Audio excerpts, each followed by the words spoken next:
अकोल्यातील railway gate जवळ एक जड मालवाहू ट्रक अडकल्यानं काही काळ तणावाचं वातावरण निर्माण झालं। ट्रकच्या वरून उच्च दाबा वीज वाहिनी आणि शेजारीच रेल्वे मार्ग असल्यानं मोठा अनर्थ टळला। स्थानिक नागरिकांच्या मदतीनं ट्रक सुरक्षितपणे बाहेर काढण्यात आला, मात्र यामुळे काही वेळ वाहतूक प्रभावित झाली होती।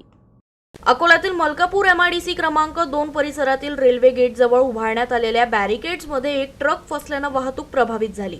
ट्रकच्या अगदी वरून हाय टेन्शन वीज वाहिनी जात असल्यानं कोणत्याही क्षणी मोठी दुर्घटना घडण्याची शक्यता व्यक्त केली जात होती। सुदैवानं ट्रकचा हाय टेन्शन वीज तारांशी कुठलाही संपर्क आला नाही, त्यामुळे उपस्थित नागरिकांनी सुटकेचा निश्वास सोडला। स्थानिकांच्या मदतीनं आणि मोठ्या प्रयत्नानंतर अडकलेला ट्रक सुरक्षितपणे बाहेर काढण्यात आला।